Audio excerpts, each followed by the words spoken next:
ఈనాటి విశ్లేషణకు స్వాగతం. ఒక్కసారి ఆలోచిద్దాం.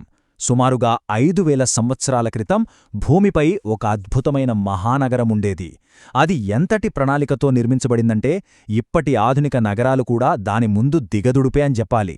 కాని చూస్తుండగానే ఆ గొప్ప నగరం పూర్తిగా సముద్రం అలల కింద అదృశ్యమైపోయింది. ఆ అద్భుతమైన స్వర్ణనగరం, అదే ద్వారకా నగరం గురించిన వాస్తవాలను ఇవాల్టి విశ్లేషణలో లోతుగా పరిశీలిద్దాం. ఇది నిజంగా అంతుచిక్కని ఒక అద్భుతమైన రహస్యం. సరే, అస్సలు విషయానికొద్దాం. ఒక పౌరాణిక నగరం నిజంగానే అరేబియా సముద్రం అడుగున సమాధి చేయబడి ఉండగలదా? మహాభారతం లాంటి గ్రంథాల్లో ఎంతో వైభవంగా వర్ణించబడిన ద్వారకా నగరం కేవలం ఒక కల్పన, లేక నిజంగానే సముద్ర గర్భంలో ఒక నగరం మొత్తం సమాధి చేయబడిందా? శతాబ్దాలపాటు ఇది కేవలం ఒక కట్టుకథగానే మిగిలిపోయింది. కాని ఒక ఆశ్చర్యకరమైన సంఘటన ఆ ఆలోచనను శాశ్వతంగా మార్చేసింది. ఇక్కడ మనం కాలంలో కాస్త వెనక్కి వెళ్ళాలి.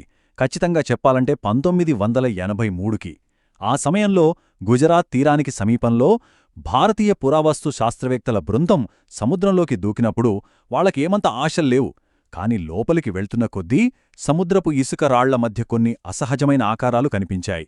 పెద్ద పెద్ద రాళ్ళు, ఎత్తైన గోడలు, అక్షరాలా నీటి అడుగున ఒక నిశ్శబ్ద నగరం వారి ముందు ప్రత్యక్షమైంది. అది చూసి వాళ్ల శ్వాస ఆగిపోయినంత పనైంది.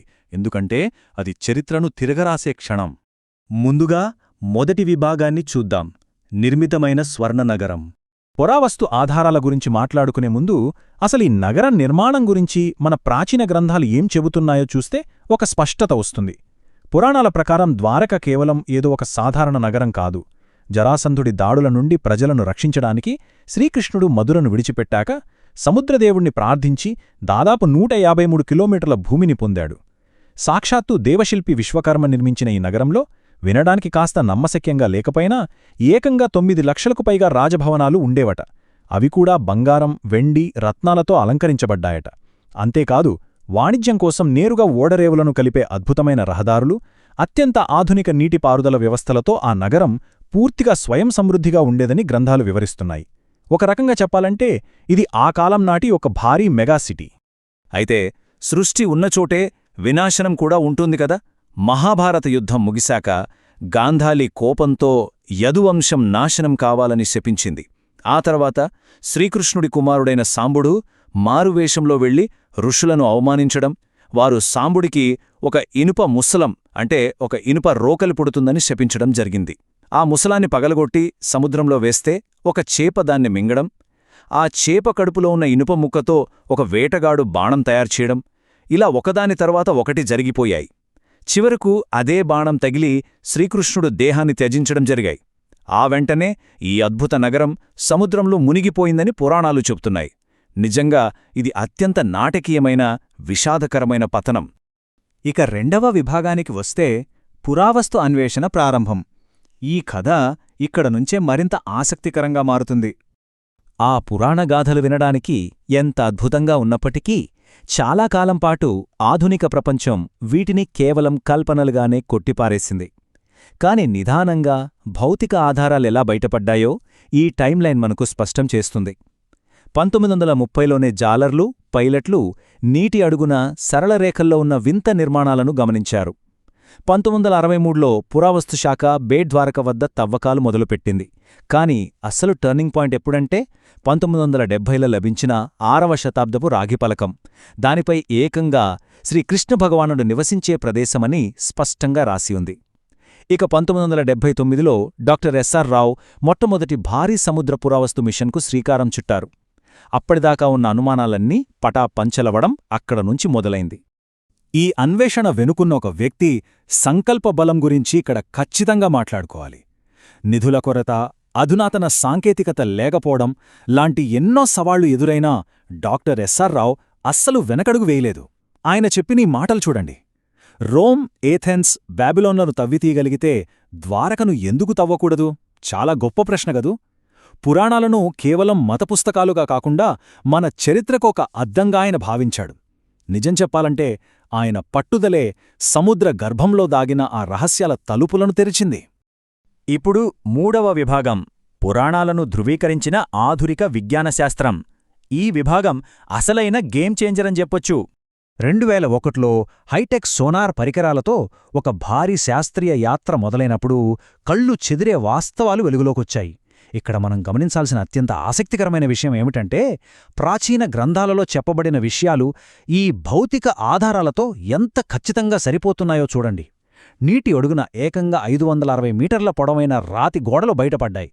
ఇవి సహజంగా ఏర్పడినవి కావు, ఖచ్చితంగా మానవ నిర్మితమే. అలాగే అక్కడ దొరికిన 3 రంధ్రాల రాతి లంగర్లు నాటి అధునాతన నావిగేషన్ నైపుణ్యాలకు సజీవ సాక్ష్యం. ఇక టెర్రకోటా ముద్రలు, డ్రైనేజ్ వ్యవస్థలు ఇవన్నీ చూస్తుంటే ఒకప్పుడు అక్కడ భారీ ఓడరేవు, విస్తృత వాణిజ్యం మరియు అత్యంత వ్యవస్థీకృతమైన నగరముందన్న సత్యం 100కి 100 పాళ్లు నిజమని రుజువవుతోంది. అయితే అందరినీ ఆశ్చర్యానికి గురిచేసిన మరో అద్భుతమైన విషయమేంటంటే కార్బన్ డేటింగ్ ఫలితాలు. ఇక్కడ దొరికిన వస్తువులను ల్యాబ్లలో పరీక్షించినప్పుడు కొన్ని వస్తువులు దాదాపు 5000 సంవత్సరాల నాటివిగా తేలగా, ఒక మట్టి పాత్ర ఏకంగా 9000 సంవత్సరాల పురాతనమైనదిగా నిర్ధారించబడింది. ఒక్కసారి ఆలోచించండి, 9000 సంవత్సరాలు అంటే ఇది హరప్పా నాగరికత కంటే కూడా ఎంతో పురాతనమైనదన్నమాట. అప్పటివరకు మనకు తెలిసిన చరిత్రను ఈ ఒక్క ఆధారం పూర్తిగా కుదిపేసిందని చెప్పాలి. ఇదంతా బాగానే ఉంది, కాని అసలు ఆ నగరం ఎందుకు మునిగిపోయింది? ఇదే మన 4వ విభాగం, ద్వారక ఎందుకు మునిగిపోయింది. ఇక్కడ మనం ఆ సంఘటనను 2 వేర్వేరు కోణాల్లో చూద్దాం. పౌరాణిక రికార్డుల ప్రకారం ఋషుల శాపం వల్ల శ్రీకృష్ణుడు లోకాన్ని విడిచివెళ్లిన వెంటనే సరిగ్గా కలియుగం ప్రారంభమైన సమయంలో నగరం మునిగిపోయిందని చెబుతారు. కాని సైన్స్ ఏం చెబుతోంది?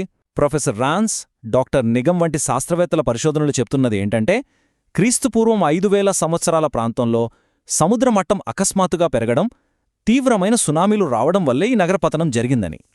ఎంత ఆశ్చర్యంగా ఉందో కదూ! ఈ 2 కోణాలు వివరిస్తున్న సమయం మరియు వినాశన తీవ్రత దాదాపు ఒక్కటే. చెప్పే విధానం వేరేనా, జరిగిన సంఘటన మాత్రం ఒకటే అనిపిస్తోంది. ఇంకో ముఖ్యమైన విషయం ఏంటంటే, ఈ వినాశనం కేవలం ఇక్కడ మాత్రమే జరగలేదు.